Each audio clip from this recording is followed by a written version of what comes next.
Sejam bem-vindos de volta ao canal. Hoje traremos um vídeo sobre princípios morfológicos, tipos de apoio e variações anatômicas. Quando falamos de princípios morfológicos, tratamos de assuntos como zigomorfismo, metamerismo, princípio da tubulação e estratificação. Coisa importante falar é que nós já tratamos rapidamente esse assunto quando falamos sobre os produtos dos planos de corte. Quando falamos do produto do plano mediano, estávamos nos referindo ao zigomorfismo. Trata sobre a simetria bilateral exterior, a homotopia dos órgãos e das questões de assimetria funcional, que são aqueles órgãos que não são simétricos internamente em cada antímero, porém isso está associado à sua função. Então, nada mais, nada menos do que o zigomorfismo trata da questão dos antímeros, o antímero direito e o antímero esquerdo. Ele faz parte de um princípio de construção corporal.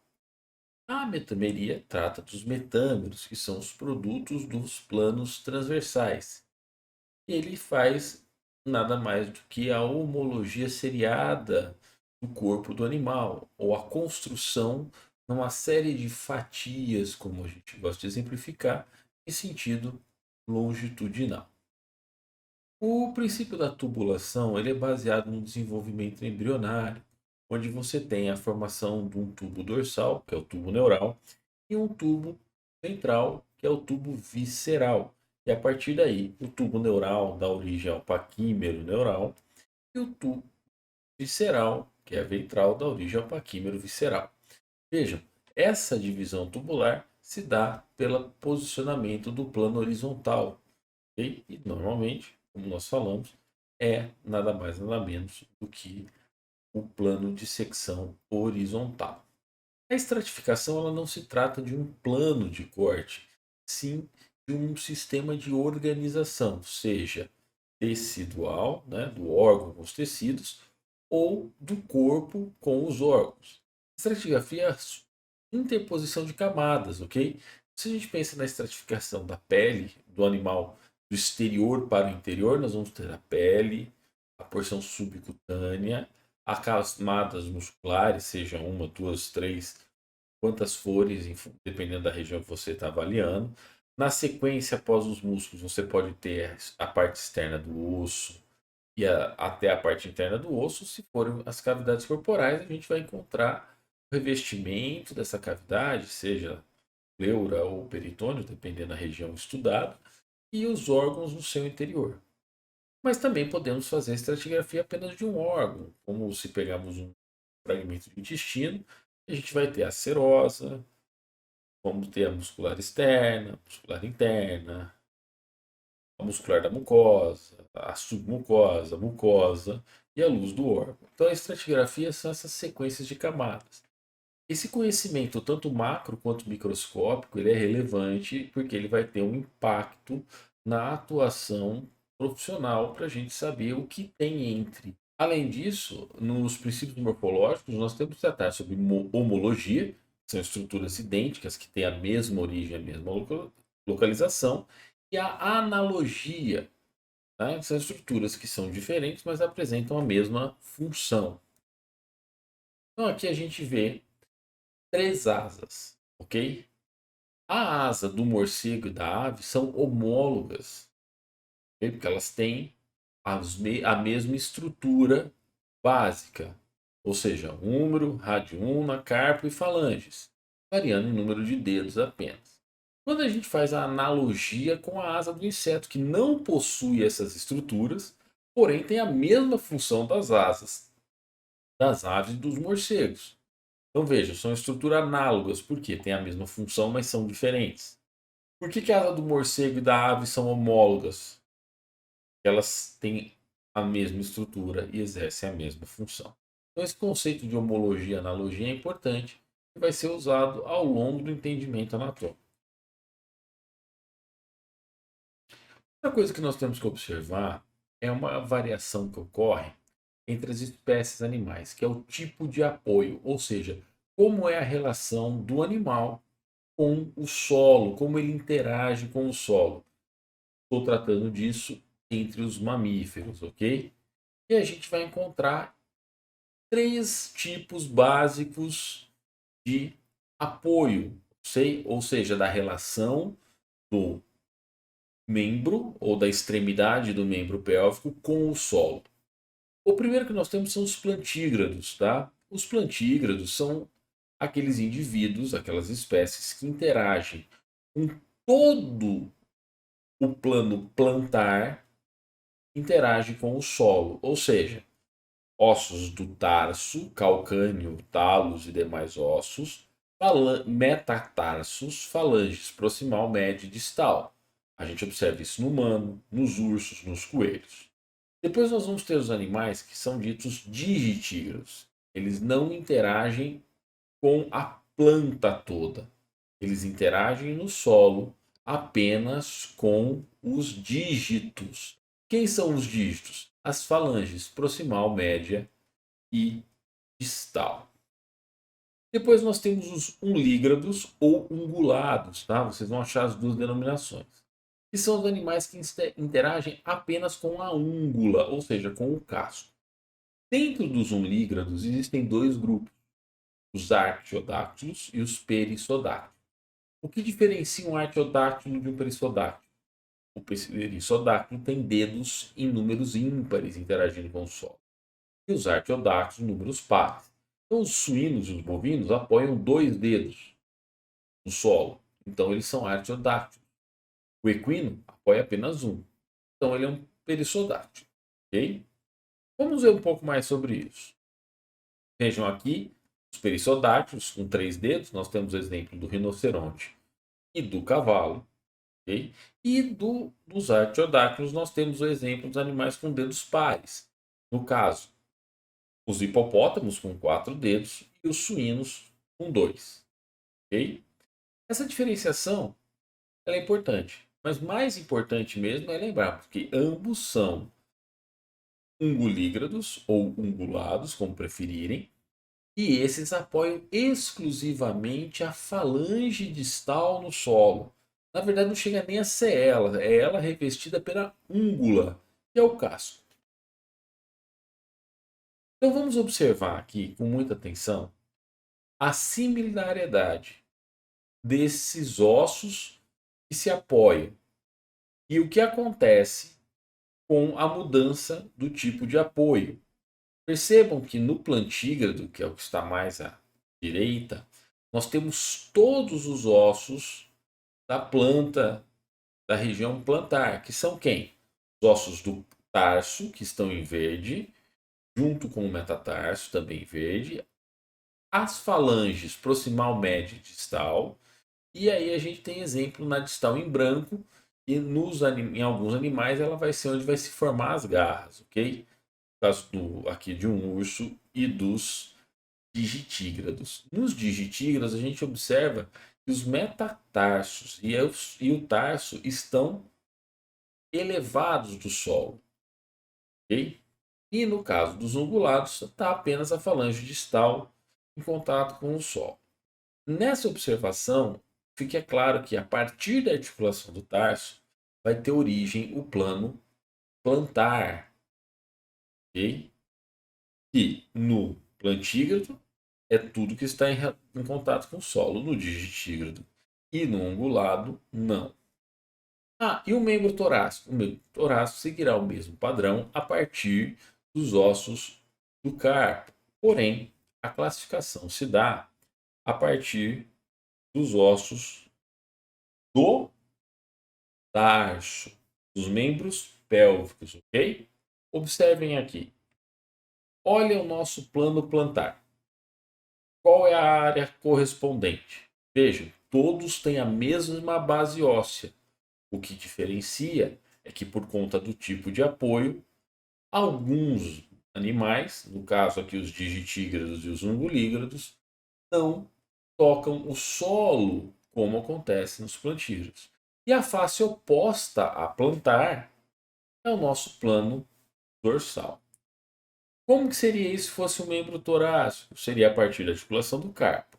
A face que entra em contato com o solo e que depois, nos casos de ungulígrados e digitígrados, fica suspensa, seriam os ossos do carpo e os metacarpos, e também as falanges, mas seria então palmar ao invés de plantar. E a face oposta também receberá o nome plano dorsal. Entre tudo isso, ocorrem outras coisas com os corpos, com os animais, que a gente chama de variações anatômicas. E aqui a gente vai zelar por 4 conceitos, ok? O conceito de normalidade, o conceito de anomalia, monstruosidade e variação anatômica.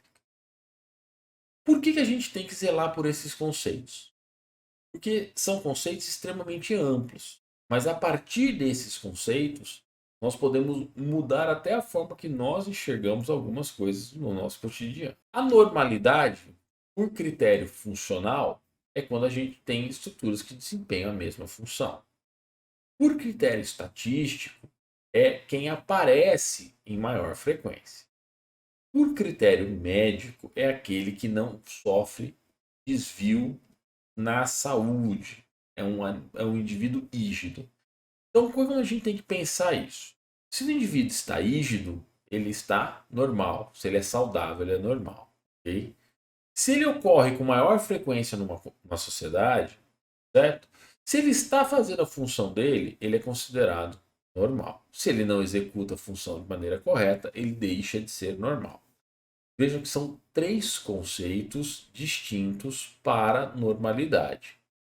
Porém, quando a gente vem para a anatomia, a gente vai trazer esses conceitos baseados em frequência, o mais frequente, o mais adaptado, o que tem forma e função interrelacionados. Então, a gente define o conceito de normal como aquele componente mais frequente em uma determinada população. Se ele é o que mais aparece em uma população, aquilo é normal, ok? A variação anatômica é aquilo que foge do normal, mas não tem comprometimento funcional ou estrutural, ok? Então ele consegue executar a função, mesmo não sendo o que aparece na maioria dos casos. E existem N fatores de variação. Os principais são idade. Um exemplo disso que a gente pode ter é fêmeas jovens têm um útero e um ovário que não executam sua função, mas entre todas as fêmeas jovens, aquele ovário é normal. Mas se você só tem uma fêmea jovem no meio de fêmeas adultas, que ciclam normalmente, aquela fêmea jovem ela não está normal para aquela população de fêmeas adultas. E qual é a diferença? A idade. Questão do sexo. O sexo tem características masculinas no sexo masculino, características do sexo feminino. Elas não estão presentes um no outro, o que não transforma em nenhum dos dois deixam de ser normais quando se olha só a população de machos. Mas quando se compara os dois, um é diferente do outro. As raças, como a gente vê nessa imagem, elas são os fatores de variação. Todos os animais ali, teoricamente, são sadios. Mas existe uma diferença entre eles. Okay? E aí a gente tem que ver normal em relação a quê? Qual é a população que está sendo observada? E qual é a característica que está sendo analisada dentro daquela população? Temos as questões de biotipo, que são variações dentro das mesmas espécies, mesmo exemplar, que são as mudanças de biotipo. A raciação e o biotipo são coisas que andam muito próximas. Temos questões evolutivas, por isolamento geográfico, por influência do meio ambiente, tudo isso. Então são questões que vão alterar alguma característica sem comprometer a função. Isso são variações. Tá? Essa variação pode ser originada por seleção natural ou não. Por que ou não? Porque existe a seleção humana feita também, causa essa variação. E aumenta essa variação. Okay? E variações específicas, quando você fica selecionando um caractere morfológico para ou eliminá-lo de uma população ou para disseminá-lo em uma população. Dentro das variações, nós temos o conceito de raridade. Que é o quê? É uma variação, ou seja, não tem comprometimento da função, porém ela acontece numa taxa muito pequena dentro da população. E aí ela é denominada raridade. Ainda temos as anomalias e as monstruosidades. É importante ressaltar que anomalias são variações e monstruosidades são variações. Ok? O que acontece é que, como eu falo que é uma anomalia e não uma simples variação anatômica, é porque existe uma coisa chamada comprometimento funcional. Ok? O fato do indivíduo nascer com os globos oculares diminuídos é só uma variação. Se compromete a capacidade visual, é uma anomalia. Certo? Por quê? Porque não é só uma questão estrutural ou uma diferença, é também um comprometimento funcional. Ok? E o que é a monstruosidade?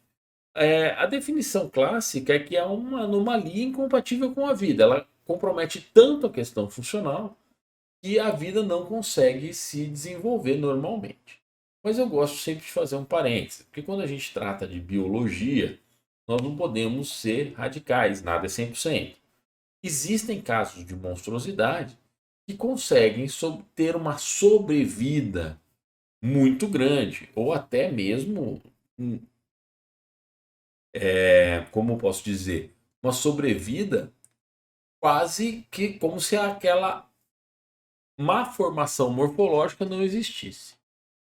O que acontece na monstruosidade é que normalmente ela não vai se desenvolver, não vai sobreviver sem que haja intervenção.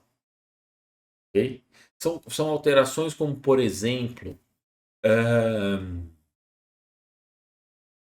a figura de gêmeos siameses, tá? Que são aqueles animais ou humanos que nascem fundidos. Dependendo do grau da fusão e de quais órgãos estão fundidos, é incompatível com a vida. Mas, tendo a devida e a correta intervenção, pode-se manter a vida. Mas espontaneamente, sem intervenção, é quase impossível que isso aconteça. Então a gente vê aqui algumas anomalias do tipo, né? Primeiro, é normal fendas labiais como apresentado nessa primeira imagem nos bovinos? É normal uma fenda palatina ou a presença de dois chifres de um lado e só um do outro? Não, não é normal. São variações? São variações. São só variações ou são variações que têm comprometimento funcional? Vamos lá.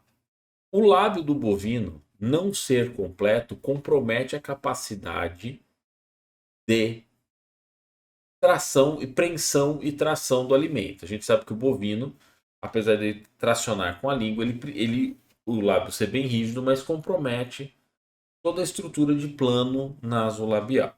A fenda palatina, nos neonatos, ela é extremamente complicada, porque ela compromete, dependendo do grau, a capacidade de sucção, então ele não consegue mamar normalmente, e quando consegue, ele faz falsa via do leite, jogando ele diretamente para as vias respiratórias, inclusive pulmão, podendo até fazer uma pneumonia aspirativa. No caso desses chifres supranumerários, pode parecer que não, mas ele tem um comprometimento funcional sim, porque ele pode, como ele não é o normal, não é o que se acontece na maioria das vezes, ele poderia ser apenas uma variação, tá? Mas você pode ter um desvio ósseo muito grande ou comprometer outro comportamento do animal. Então vejam, a função do chifre, né, esse terceiro chifre quebra a função original de proteção, tal, pode gerar algum risco para o animal. Então veja, como esse comprometimento da função é um pouco relativo, tá? Então temos que tomar cuidado com isso. Mas vejam que todos são variações e principalmente a quelosquise labial bilateral do bovino e a palatosquise, que é a fenda palatina, nesse outro indivíduo que também é um ruminante, elas têm um comprometimento funcional sério, por isso, com certeza, são anomalias. O estudo aprofundado das anomalias e das monstruosidades é tratado pela disciplina chamada teratologia, né? Normalmente é um braço da embriologia. E é nessa disciplina que vocês devem buscar essa classificação a fundo. Mas aqui o importante é que vocês entendam que existem coisas que fogem do normal e da variação e que fogem dos preceitos de normalidade da anatomia, ok? Fogem da fundamentação do normal. A anatomia tenta ensinar para vocês, principalmente, o normal e variações interespecíficas, como a gente deu vários exemplos lá, mostrando as variações que tem na escápula de uma espécie para outra. Nenhuma é uma anomalia, são apenas variações específicas, ok? E por último, nós temos aqui as monstruosidades, né? São alterações que comprometem plano de construção corporal e, como eu já disse, geralmente incompatíveis com a vida. Então você vê, existem casos de animais que nascem com tronco e esôfago junto, não são imagens muito bonitas de se ver. Esses, nos casos, essas duas fotos, elas mostram animais que já nasceram em óbito. Um foi levemente necropsiado, o outro ainda não.